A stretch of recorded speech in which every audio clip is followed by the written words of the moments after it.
you show up for yourself consistently will shift everything for you. What's up, guys? Today I'm sharing 3 non-negotiables I built into my daily routine, no matter how busy life gets. These are things I do every day to feel grounded, be present, and to just fill my cup.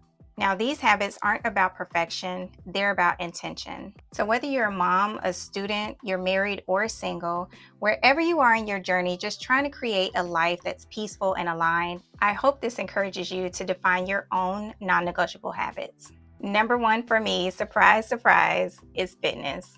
I move my body almost every day, Monday through Saturday, so 6 days a week. And 5 of those days, I do a full workout, whether it's strength training with weights, step aerobics, or a long walk. One day is an active rest day. I'll do Pilates or a short walk. And on Sundays, I have a complete rest day.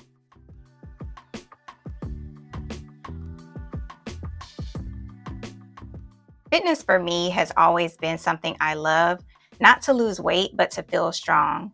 It's how I start my day because it gives me lots of energy and mental clarity for the rest of the day. I've noticed that when I slack off and I don't work out for a period of time, I feel very sluggish mentally and physically. I'm not motivated to do simple things. So I try to stay consistent and remind myself that this is my me time. This is how I pour into myself so that I can show up for my family. Like I said, every day doesn't have to be intense. Some days it's a full workout, other days it's low impact. I'm just intentional about taking care of myself by having some type of movement. In order to do this, I have to get up early in the morning while everyone is still asleep. I don't have to be wifey or mom. I can just worry about myself and do something I like to do. This is definitely a top healthy habit for me that's not about aesthetics. Most days I'm not in a matching workout set. I don't have the best looking gym setup, but it's not about that. It's about committing to 45 minutes to an hour to train my body. I make it convenient for me by working out at home as opposed to going somewhere. If I don't feel like creating my own plan, I pick a video from YouTube. Prioritizing fitness may be different for you. If you have to go to a gym because you don't have the equipment at home or you just want to get away for a bit, you should do that for you. Overall, I've learned that when you have discipline in how you show up for yourself, especially when it comes to fitness, it positively impacts other areas of your life. When you feel better, you're more productive, you have more confidence, mental strength, and alignment with whatever it is you're called to do. My second non-negotiable is keeping a tidy home. I touched on this a little in my mid-year reset video. I like for the spaces around me to feel like peace, not just for me, but also for my family. I want my husband to be able to come home to a clean space, and I want to show my kids they should take pride in cleaning up after themselves. A clean kitchen, living area, and a cozy bed do more for my mindset than I ever realized.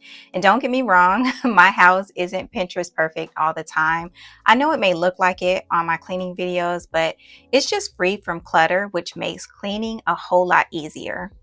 I don't take a lot of time to clean every day. I do short resets, a quick 10 to 15 minute tidy before I go to bed, or during my lunch break, I'll load the dishwasher and start some laundry. I make sure that cleaning doesn't become burdensome for me. Then I wouldn't want to do it. For me, it's less about the chore of cleaning and more about the energy of my space. I want my home to reflect how I want to feel, which is calm, light, and not busy. Much like fitness, having a clean space creates order and allows you to decompress.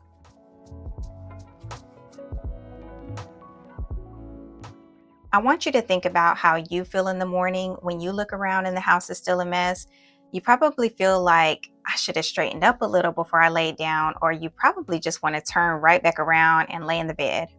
However you feel, take note of that and start to change the habit into one that makes you feel more at peace and focused. And finally, having quiet time is essential for me. I've learned years ago that it's important to create boundaries for yourself, even as a wife and mom, so this is definitely a must-have for me.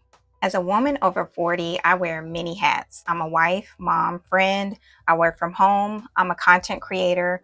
All of this while still navigating life and growing my faith. It's important to have a time of day just for me, not to work out, not to straighten up the house, but just to be still.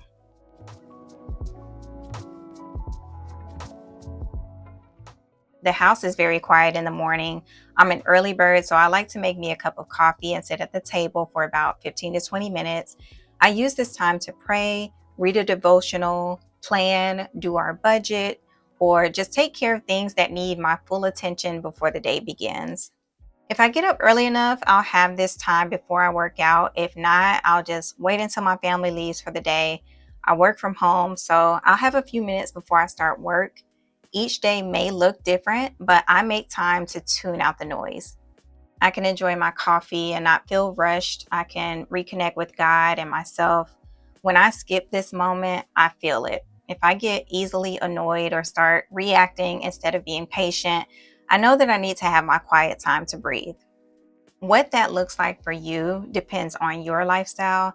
If you have a family, what time of day is quiet in your house? If you're a busy professional, when do you have a second to just reflect? Are you a morning person or a night owl? Do you prefer to meditate or use this time to plan? It only takes 5 to 10 minutes of mindfulness to change the trajectory of your day.